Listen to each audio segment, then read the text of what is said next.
بسم اللہ الرحمن الرحیم۔ السلام علیکم۔ یقیناً تمام تعریفیں اللہ کے لیے ہیں، ہم اس کی تعریف بیان کرتے ہیں، اسی سے مدد کے طلبگار ہیں۔ میں گواہی دیتا ہوں کہ اللہ کے سوا کوئی معبود برحق نہیں۔ ناظرین، نبی کریم صلی اللہ علیہ وآلہ وسلم نے دریائے فرات کے بارے میں جو پیش گوئی کی تھی اور جو نبی کریم صلی اللہ علیہ وآلہ وسلم کی احادیث کے مطابق قیامت کی سب سے بڑی پیش گوئیوں میں سے ایک ہے، وہ اس وقت پوری ہونے والی ہے، اور اس سلسلے میں ماہرین بھی ایسی وارننگز دے رہے ہیں۔ یہ پیش گوئی اتنی بڑی ہے کہ اس کے نتیجے میں ہونے والا حادثہ اس قدر شدید اور بھیانک ہوگا کہ حدیث نبی صلی اللہ علیہ وسلم کے الفاظ میں اس جھگڑے میں 100 میں سے 99 لوگ مارے جائیں گے اور صرف ایک بچے گا، یعنی 99% متحرک گروہ میں سے صرف 1% بچیں گے۔ آج کی اس ویڈیو میں ہم بات کریں گے کہ یہ پیش گوئی کیا ہے اور اس کے بارے میں ماہرین اور سائنسدانوں کا کیا کہنا ہے۔ دریائے فرات کے خشک ہوتے ہی خوفناک چیزیں دریافت ہو رہی ہیں۔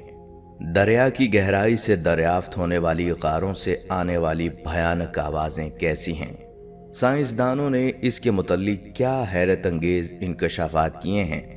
اس سب کے ساتھ ساتھ آپ کو دریائے فرات کی مزید اہمیت اور تاریخ بھی بتائیں گے، جس سے آپ اندازہ لگا سکتے ہیں کہ کس طرح دنیا اس آخری جنگ کی طرف بڑھتی چلی جا رہی ہے، جس کا تذکرہ احادیث مبارکہ میں بھی موجود ہے۔ ان تمام باتوں کے متعلق آج کی اس ویڈیو میں ہم بات کریں گے، لہٰذا ان تمام باتوں کے متعلق جاننے کے لیے آپ لوگوں سے گزارش ہے کہ ویڈیو کو سکپ نہ کیجیے گا اور آخر تک لازمی دیکھیے گا، اور اگر آپ ہمارے چینل پر نئے ہیں تو سب سے پہلے ہمارے چینل کو سبسکرائب کر لیجئے۔ ناظرین، کوہ ارارات کی برف پوش چوٹیوں سے یہ دریا نکلتا ہے۔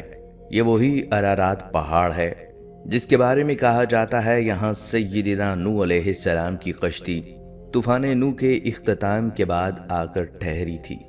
یہ پہاڑ اس سلسلہ میں واقع ہے جسے آرمینیائی پہاڑی سلسلہ کہتے ہیں۔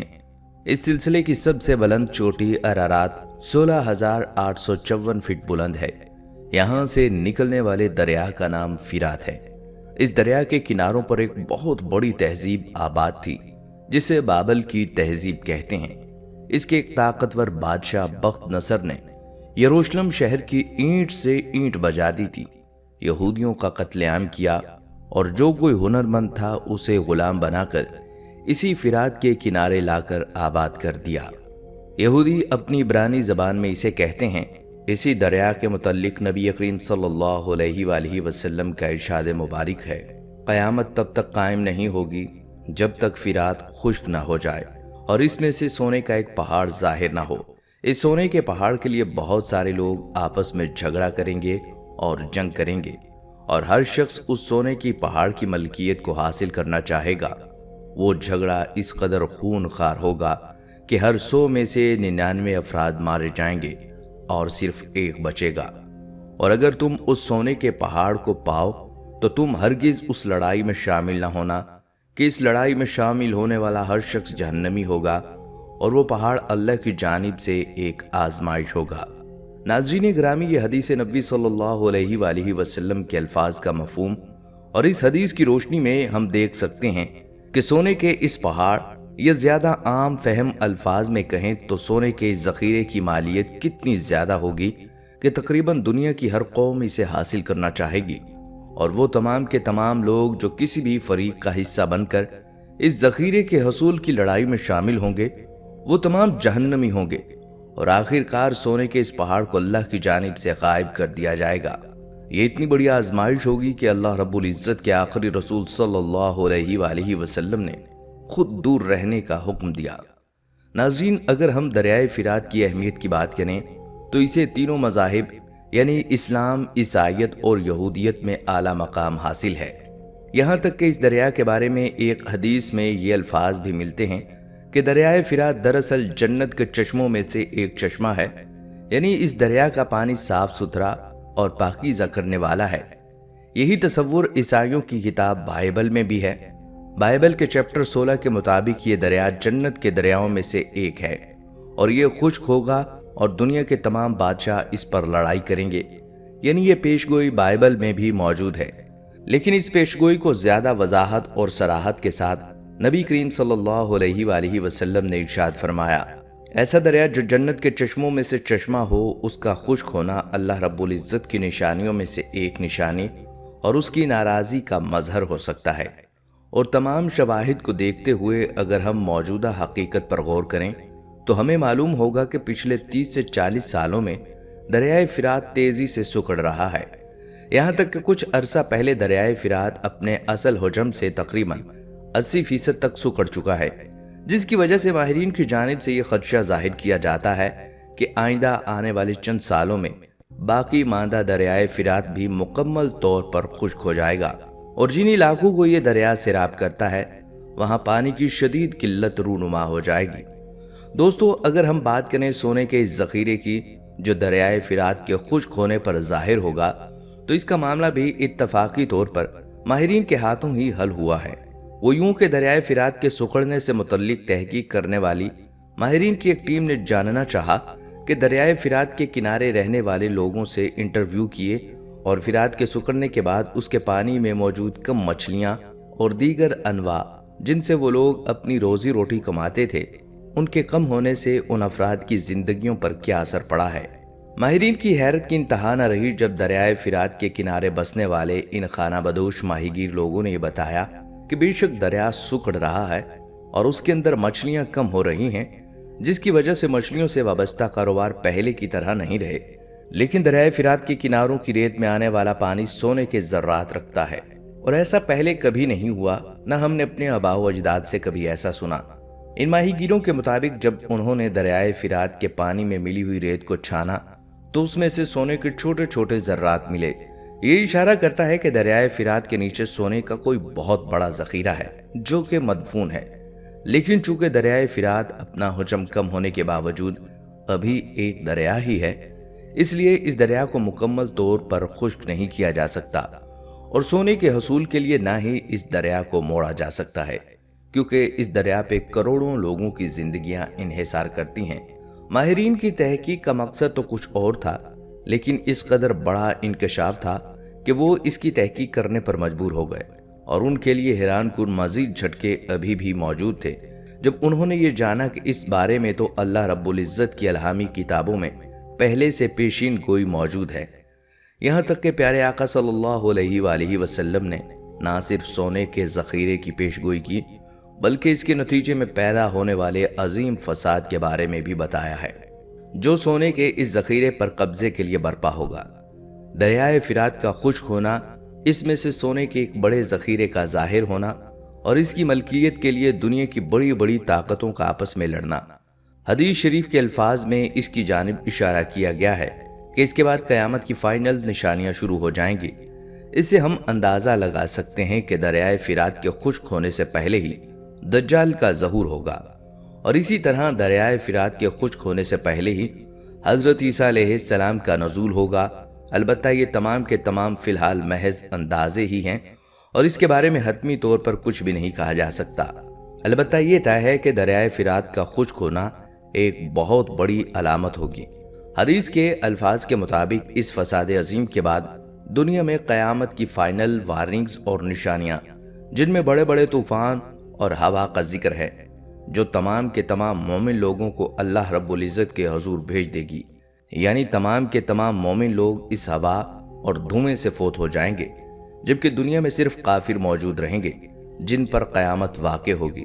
ناظرین، سائنسی حوالوں سے ماہرین نے جب کچھ عرصہ پہلے اس حوالے سے تحقیق کی تو دریائے فرات کے خشک ہونے میں ابھی بھی 10 سے 15 سال، یا انہوں نے یہ جانا کہ ایک تحقیق کے مطابق 20 سے 25 سال موجود ہیں، اور دریائے فرات کے خشک ہونے کے بعد بھی چونکہ دریا کا ڈیلٹا ایک دلدلی زمین کی طرح سے ہوگا تو اس میں مزید تحقیق کرنا کافی مشکل ہوگا، لیکن اللہ رب العزت کی قدرت سے کچھ بعید نہیں، کیونکہ جس طرح دریائے فرات کے پانی میں سونے کے ملے ہوئے ذرات لوگ ڈھونڈ رہے ہیں، اس سے صاف ظاہر ہے کہ وہ وقت زیادہ دور نہیں جب دریائے فرات مکمل طور پر خشک ہو جائے گا اور قیامت کے وقوع کی نشانیاں پوری ہونا شروع ہو جائیں گی۔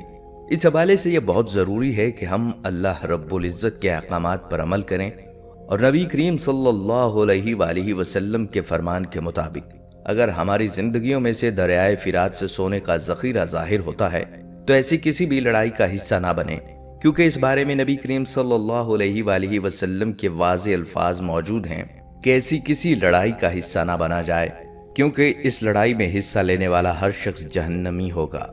ناظرین گرامی، سال 2023 میں دریائے فرات سب سے زیادہ گوگل کیا جانے والا دریا ہے، اور ابھی تک اس دریا سے متعلق ایسی خبروں کا سلسلہ جاری ہے جس نے ماہرین کو بہت کچھ سوچنے پر مجبور کر دیا ہے۔ حال ہی میں سیاست دانوں نے اس دریا کے بارے میں کچھ ایسی چیزیں دریافت کی ہیں جن کے بارے میں سن کر آپ حیران رہ جائیں گے، کیونکہ یہ وہ باتیں ہیں جو اس بات کا ثبوت ہیں کہ یقیناً دریائے فرات میں آج تبدیلیوں کی وجہ سے دنیا میں کچھ انہونا ہونے جا رہا ہے۔ 1700 میل کے رقبے پر پھیلا ہوا دریائے فرات دنیا کا مضبوط اور تیز ترین بہنے والا دریا مانا جاتا ہے۔ کوئی سوچ بھی نہیں سکتا تھا کہ یہ کبھی خشک ہو جائے گا، لیکن حیرت کی بات یہ ہے کہ اللہ اور اس کے رسول صلی اللہ علیہ وآلہ وسلم نے آج سے 1400 سال پہلے یہ پیش گوئی کر دی تھی کہ قیامت کے قریب یہ دریا خشک ہو جائے گا۔ آج ہم دیکھتے ہیں کہ ہو بہو ویسا ہی ہو رہا ہے جیسا کہ احادیث میں بیان ہوا ہے۔ پچھلے 3 سے 4 سالوں میں دریائے فرات غیر یقینی حد تک تیزی سے خشک ہو رہا ہے، جس نے سائنسدانوں کو حیران کر کے رکھ دیا ہے، کیونکہ مسئلہ صرف اس عظیم دریا کے خشک ہو جانے تک محدود نہیں۔ اصل مسئلہ اس وقت سامنے آتا ہے جب اس دریا کی خشکی سے جڑے ہوئے دوسرے واقعات کے بارے میں تفصیلات آنا شروع ہو گئیں۔ ناظرین، سب سے پہلے آپ کو بتاتے چلیں کہ دریائے فرات کا خشک ہونا نہ صرف اسلام بلکہ عیسائیت میں بھی اتنی ہی اہمیت کا حامل ہے۔ بائبل اور قرآن پاک دونوں میں کئی موقع پر اس دریا کو لے کر گفتگو اور مختلف پیش گوئیاں کی گئی ہیں۔ بائبل کے مطابق دریائے فرات کے پانی کا اصل ماخذ جنت کا پانی ہے۔ یہ وہ دریا ہے جو مشرق کو مغرب سے الگ کرتا ہے، اور اللہ کے علاوہ یہ بات کوئی نہیں جانتا کہ کئی صدیوں سے موجود اس عظیم دریا نے کتنی قوموں، کتنی تہذیبوں اور قبیلوں کو اپنے اندر دفن کیا ہے۔ قرآن پاک کے علاوہ دنیا بھر کی کئی مذہبی کتابوں میں بھی اس دریا کا ایک مقدس دریا ہونے کی حیثیت سے ذکر آ چکا ہے۔ اللہ رب العزت قرآن پاک میں بیان کرتا ہے کہ حضرت ابراہیم علیہ السلام کو جو زمین دینے کا وعدہ کیا تھا، اس کے لیے اس دریا کو ایک حد کے طور پر مقرر کیا گیا تھا۔ ان ساری معلومات کا بنیادی مقصد آپ کو یہ بتانا تھا کہ دریائے فرات جغرافیائی اور سائنسی اعتبار سے تو اہم ہے ہی، لیکن اس کے ساتھ ساتھ اس کی مذہبی اہمیت سے بھی انکار نہیں کیا جا سکتا۔ قرآن پاک کے علاوہ پرانی سے پرانی مذہبی کتب میں بھی اس دریا کا ذکر ملتا ہے، جس سے یہ ثابت ہوتا ہے کہ جب سے یہ زمین وجود میں آئی ہے تب سے یہ دریا موجود ہے، اور کچھ سالوں تک اپنی اسی تیزی اور روانگی کے ساتھ بہتا رہے گا۔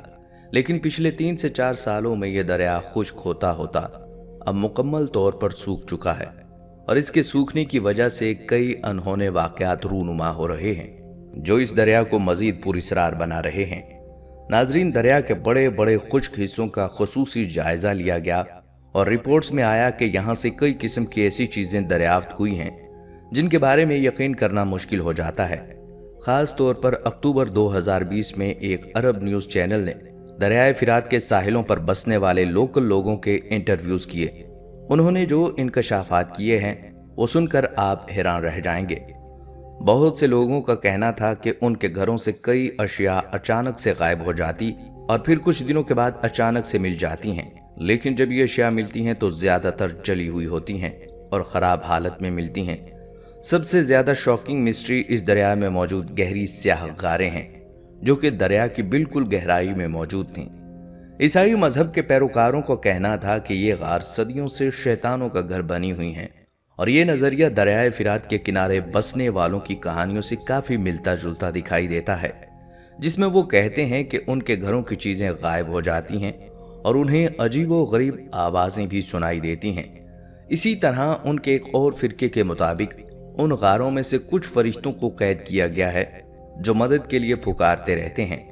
ناظرین، فرشتوں کے وجود پر ایمان لانا ہمارے دین کا حصہ ہے، لیکن بحیثیت مسلمان ہمارا اس نظریے کو لے کر کوئی عقیدہ یا یقین نہیں ہے کہ ان غاروں میں شیطان بستے ہیں یا فرشتوں کو قید کیا گیا ہے، کیونکہ ایسی کوئی بات قرآن و حدیث سے ثابت نہیں ہے۔ البتہ دریا کی خشکی کو قرب قیامت کی ایک نشانی ضرور بتایا گیا ہے جس پر ہم مسلمان یقین رکھتے ہیں۔ دوسری جانب مذہبی پیشواؤں سے ہٹ کر سائنسدانوں کی تحقیقات کو سامنے رکھا جائے تو ان آوازوں سے متعلق ان کا نظریہ بالکل الگ ہے۔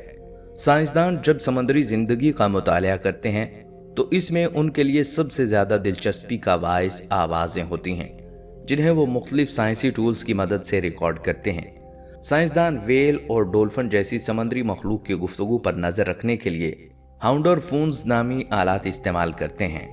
ہاؤنڈر فونز کی مدد سے جانوروں کی زندگی اور ان کے ماحول کو سمجھا جاتا ہے۔ زمین کی حرکت کی آواز سننے کے لیے ایک اور ٹول جیو فون استعمال کیا جاتا ہے۔ یہ آلات ناقابل یقین حد تک حساس ہیں اور زمین کے نیچے کی ہلکی سے ہلکی حرکت کی آواز بھی ریکارڈ کر سکتے ہیں۔ ہائیڈرو فونز، جیو فونز اور جی پی آر کا استعمال کرتے ہوئے سائنسدان بہت حد تک یہ پتہ لگا لیتے ہیں کہ سمندر کی گہرائی یا زمین کے نیچے کیا ہو رہا ہے۔ سمندر کے اندر استعمال ہونے والا ہر سائنسی آلہ ایک مختلف قسم کا ڈیٹا ریکارڈ کرتا ہے اور ایک ساتھ مل کر سارے ٹول سمندری دنیا کا مکمل میکانزم سمجھانے میں مدد دیتے ہیں۔ یہ اور بات ہے کہ ان سارے آلات سے حاصل ہونے والے ڈیٹا کی تشریح کرنا ہمیشہ اتنا سیدھا نہیں ہوتا۔ جو ساری معلومات اکٹھی ہوتی ہیں انہیں سمجھنے کے لیے بھی سائنسدانوں کے علاوہ مختلف شعبوں جیسا کہ ارضیات، آثار قدیمہ اور یہاں تک کہ ثقافتی علوم کے ماہرین کی ضرورت بھی ہوتی ہے تاکہ وہ اس مخصوص جگہ کی ساری ہسٹری کو سامنے رکھتے ہوئے کسی نتیجے پر پہنچ سکیں۔ اور ناظرین، یہی وجہ ہے کہ دریائے فرات سے ریکارڈ کی جانے والی آوازوں کے متعلق فی الحال یقین سے کچھ بھی نہیں کہا جا سکتا۔ سائنسدانوں کا کہنا ہے کہ یہ آوازیں بہت مختلف نوعیت کی ہیں۔ جو آلات ان آوازوں کو ریکارڈ کرنے کے لیے استعمال کیے گئے ہیں وہ بھی اتنے جدید نہیں ہیں کہ سمندر کی گہرائی میں ہونے والی مسلسل تبدیلیوں کو نوٹ کر سکیں، اور دریائے فرات ایسا دریا ہے جس میں مسلسل تبدیلیاں ہو رہی ہیں۔ کچھ آوازوں کی فریکوینسی ایسی ہوتی ہے جنہیں سائنسدان سن نہیں سکتے یا ان کے آلات درست طریقے سے ریکارڈ نہیں کر سکتے، اس لیے بعض اوقات آواز ریکارڈ ہو بھی جائے پھر اسے سمجھنا مشکل ہو جاتا ہے کہ یہ کس چیز کی آواز ہے، یہ کیا ظاہر کر رہی ہے۔ یہی وجہ ہے کہ چونکہ دریائے فرات سے آنے والی آوازیں بہت غیر معمولی ہیں، ایک تو یہ بہت بڑا دریا ہے جو کہ پیچیدہ قسم کے راستوں اور جاندار قدرتی ماحول پر مشتمل ہیں، اوپر سے وقت کے ساتھ ساتھ اس دریا کا ایک بہت بڑا حصہ خشک ہو چکا ہے۔ اس میں کئی تبدیلیاں روز نوٹ کی جاتی ہیں، لیکن سائنسی تحقیق کے لیے ضروری ہے کہ چیزیں کسی حد تک مستقل ہوں۔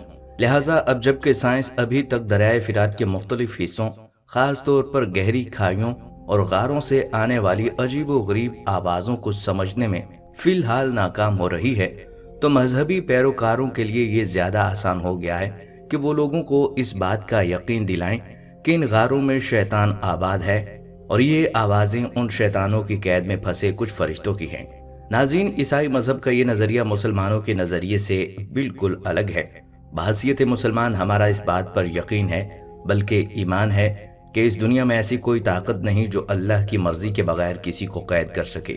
رہی بات ان خوفناک آوازوں کی، تو یقیناً آج یا کل سائنسدان اس بات کا کھوج لگا ہی لیں گے۔ تب تک ایک مسلمان ہونے کی حیثیت سے ہمارا فوکس یہ ہونا چاہیے کہ دریائے فرات کی خشکی سے ہم کیا سبق لیتے ہیں۔ کیا اس پیشگوئی کا پورا ہونا ہمارے لیے ایک یاد دہانی نہیں ہے کہ اس دنیا کو ایک دن ختم ہونا ہے اور ہمیں اگلی دنیا کی تیاری رکھنی چاہیے؟ ناظرین، یہاں آپ کو دریائے فرات کی مزید اہمیت اور تاریخ بتاتے چلیں، جس سے آپ اندازہ لگا سکتے ہیں کہ کس طرح دنیا اس آخری جنگ کی طرف بڑھتی جا رہی ہے، جس کا تذکرہ احادیث مبارکہ میں بھی موجود ہے۔ ناظرین، یہ دریا ترکی سے گزرتا ہوا عرفہ کے شہر شام کے علاقے میں داخل ہوتا ہے۔ عرفہ وہی شہر ہے جہاں سیدنا ابراہیم علیہ السلام کو نمرود نے آگ میں پھینکا تھا اور آگ اللہ کے حکم سے سرد ہو گئی تھی۔ آج بھی بلند پہاڑی پر وہ دوستون استادہ ہیں جن پر باندھ کر حضرت ابراہیم علیہ السلام کو منجنیق نما بڑی غلیل سے نیچے جلائی گئی بلندیوں کو چھوتی ہوئی آگ میں اچھالا گیا۔ آج اس آگ والی جگہ ایک خوبصورت تالاب ہے جس میں رنگ برنگی مچھلیاں تیر رہی ہوتی ہیں۔ جرابلس کے شہر کے پاس سے گزرتا ہوا یہ دریا اس بڑے صحرا نما میدان میں داخل ہو جاتا ہے جہاں آماق اور دابق کے مقامات ہیں۔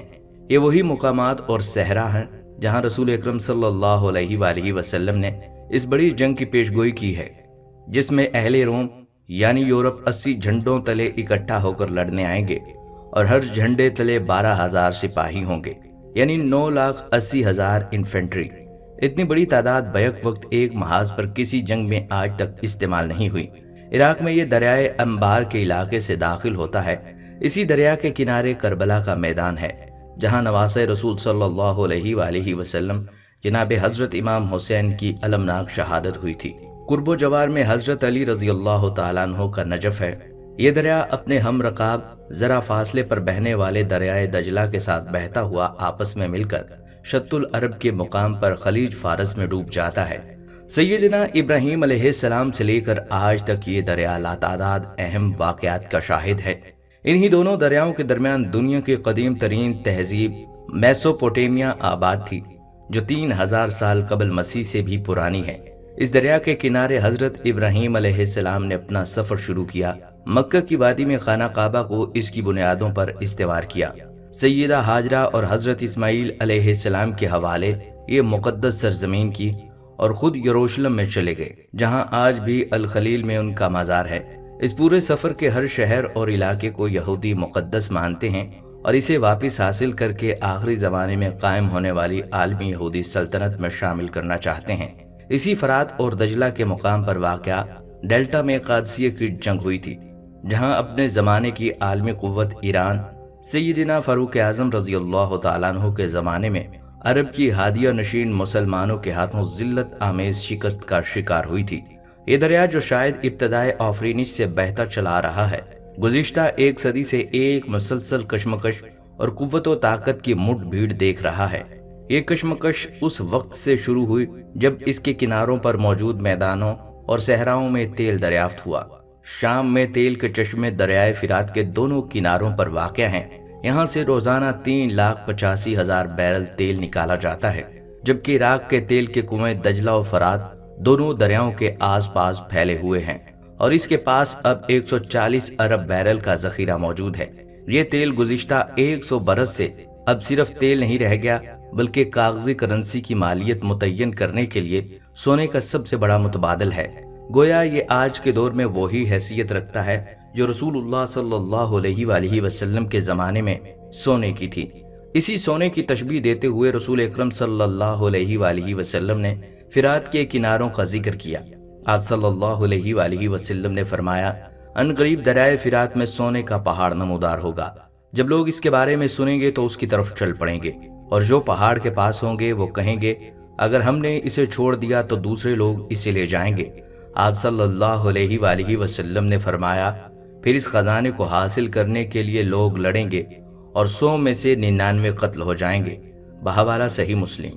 اور اختتام کے بارے میں بھی حدیث صحیح مسلم اور نعیم بن حماد کی کتاب الفتن میں ہی ملتی ہے۔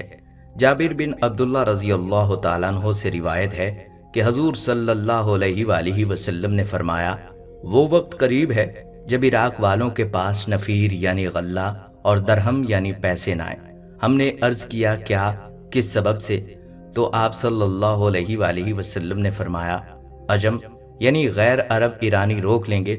پھر کچھ دیر خاموش رہنے کے بعد کہا، وہ وقت بھی قریب ہے جب اہل شام پر بھی پابندی لگا دی جائے گی۔ پوچھا گیا یہ پابندی کس طرح کی ہوگی؟ آپ صلی اللہ علیہ وآلہ وسلم نے فرمایا، اہل روم یعنی مغرب والوں سے۔ پھر تھوڑی دیر خاموشی کے بعد ارشاد فرمایا کہ میری امت میں ایک خلیفہ ہوگا جو لوگوں کو مال لپ لپ بھر دے گا اور شمار نہیں کرے گا۔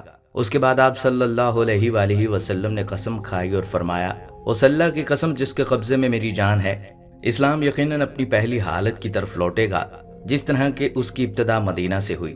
صحیح مسلم۔ یعنی فرات پر سونے کے پہاڑ کے لیے ہونے والی جنگ 100 میں سے 99 افراد کی جان لے لے گی، اور اس کے بعد امام مہدی یا خلیفہ مہدی مسلمانوں کی قیادت کریں گے۔ اس جنگ کا آغاز اس وقت سے ہو گیا تھا جب 1912 میں تیل دریافت ہوا تو خلافت عثمانیہ نے ترکش آئل کمپنی بنائی۔ اس کے ٹھیک 4 سال بعد 6 نومبر 1916 کو برطانیہ نے عراق سے جنگ کا آغاز کیا اور 1917 میں بغداد پر قبضہ کر لیا۔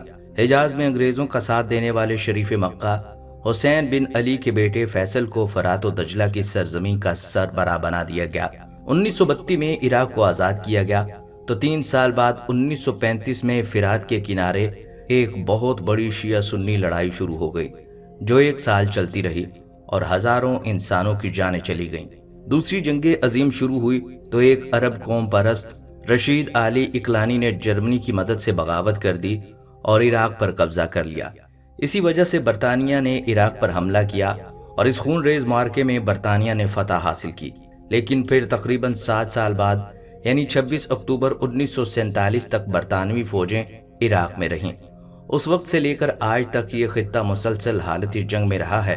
بیرونی حملہ آور نہ بھی تھے تو اس میں کبھی شیعہ سنی معرکے اور کبھی قوم پرست عرب یا دیگر کرد قوم پرست حکومت سے الجھتے رہے اور فرات کے کنارے انسانوں کا خون بہتا رہا۔ اسرائیل کے ساتھ بھی 2 جنگیں ہوئیں، 1948 میں اور 1967 میں۔ دونوں جنگوں میں دریائے فرات پر آباد لوگوں نے ذلت آمیز شکست کھائی۔ 1980 سے 1988 تک چلنے والی ایران عراق جنگ 10 لاکھ انسانوں کا نذرانہ لے گئی۔ صدام حسین کا عراق پہلے سوویت یونین کی سیاست کا اکھاڑا تھا اور اس کے پڑوسی ایران پر خطے کا امریکی تھانے دار رضا شاہ پہلوی برسر اقتدار تھا، لیکن آیت اللہ خمینی کے ایرانی انقلاب نے پورے خطے میں وفاداریوں کی بساط الٹ کر رکھ دی۔ فرات کے کنارے آباد صدام حسین کے عراق نے ایران کو کمزور جانا اور اس پر جنگ مسلط کر دی۔ اس 8 سالہ جنگ میں 10 لاکھ لوگ لقمہ اجل بن گئے۔ جنگ ختم ہو گئی، صرف 3 سال امن کے گزرے تھے کہ امریکہ نے عراق پر حملہ کر دیا۔ اس سے پہلے صدام حسین کو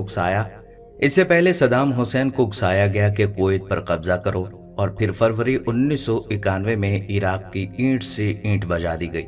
جنگ میں شکست کے بعد وہاں کی شیعہ اور کرد آبادی کو صدام حسین کے خلاف بغاوت پر اکسایا گیا۔ بدترین لڑائی ہوئی جس میں کیمیائی ہتھیار تک استعمال کیے گئے۔ اقوام متحدہ نے وہاں کے کردوں کے لیے ایک محفوظ علاقہ مخصوص کیا جس پر عراق کے طیاروں کی پرواز منع کر دی گئی۔ اس حد تک پابندیاں لگائی گئیں کہ دوائیاں تک روک لی گئیں۔ ایک اندازے کے مطابق 20 لاکھ بچے صرف دوا نہ ملنے کی وجہ سے موت کی آغوش میں چلے گئے۔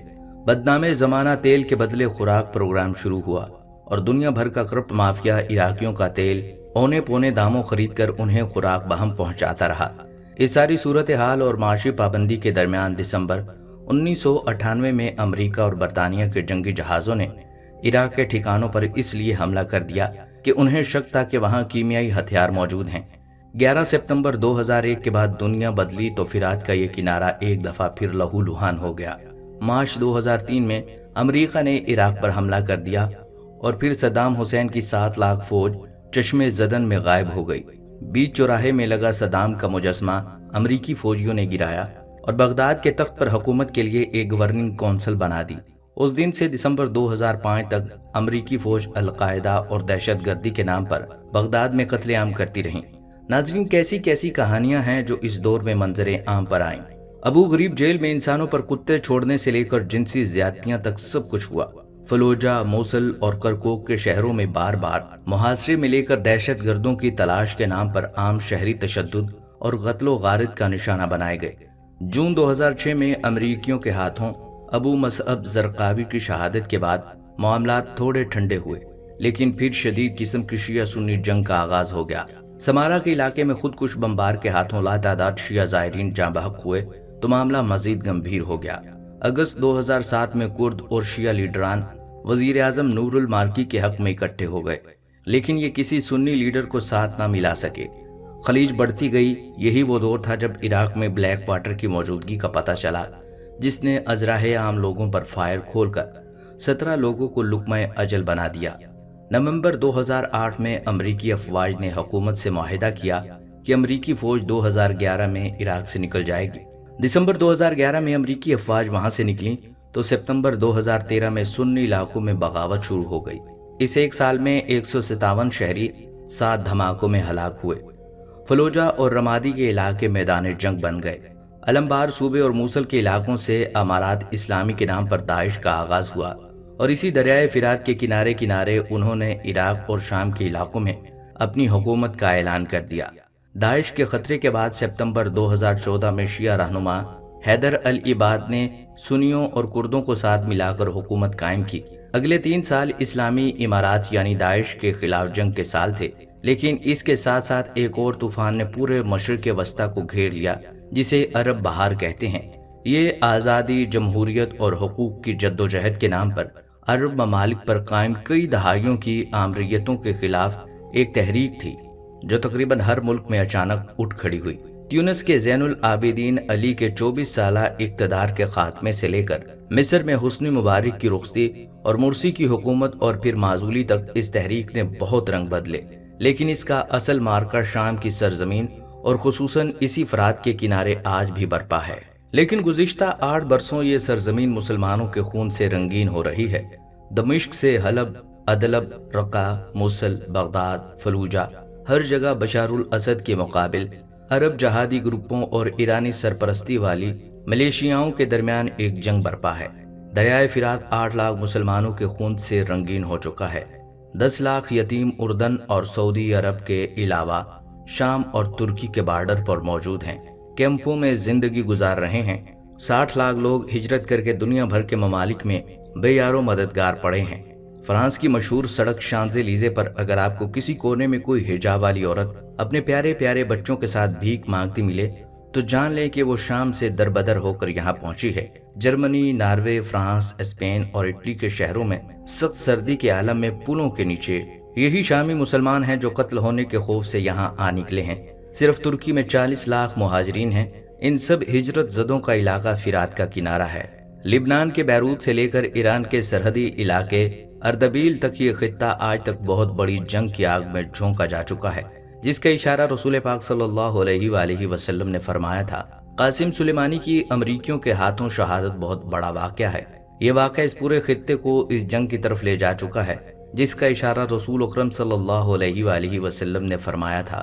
حضرت قعب رضی اللہ تعالیٰ عنہ سے روایت ہے کہ آپ صلی اللہ علیہ وآلہ وسلم نے فرمایا، مشرقی سمندر دور ہو جائے گا اور اس میں کوئی کشتی بھی نہ چل سکے گی، چنانچہ ایک بستی والے دوسری بستی میں نہ جا پائیں گے، باروایت ابن ماجہ۔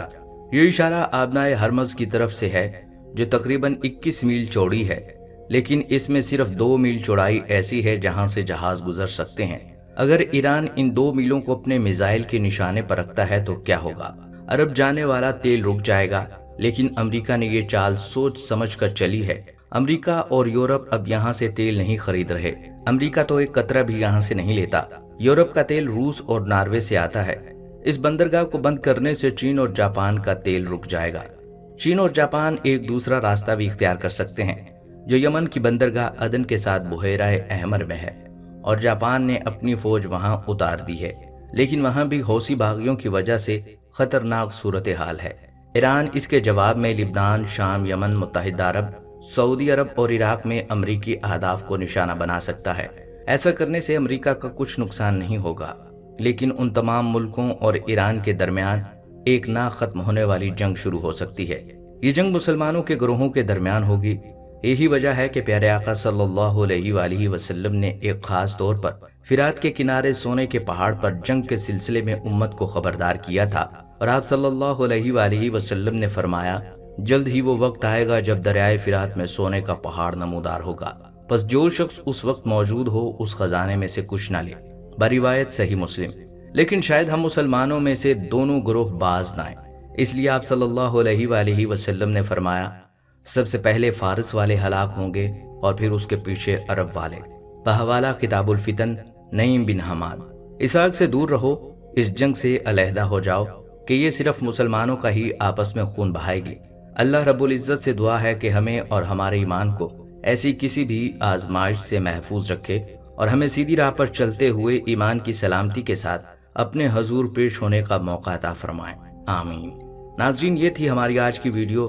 ہم امید کرتے ہیں کہ آپ کو ضرور پسند آئی ہوگی۔ اگر آپ کو یہ ویڈیو پسند آئی ہے تو آپ سے گزارش کرتے ہیں کہ آپ ہمارے چینل کو ضرور سبسکرائب کر لیں اور ساتھ ہی لگے بیل کے بٹن کو بھی پریس کر لیں تاکہ آپ کے پاس ہماری آنے والی مزید معلوماتی ویڈیوز کا نوٹیفیکیشن بر وقت ملتا رہے۔ سبسکرائب کے ساتھ ساتھ ہماری ویڈیو کو لائک بھی کریں اور اپنی قیمتی رائے کا اظہار کمنٹس میں ضرور کریں۔ کمنٹس میں آپ اپنے سوالات بھی ہم تک پہنچا سکتے ہیں۔ اللہ تعالیٰ آپ کو اپنی حفظ و امان میں رکھے، آمین۔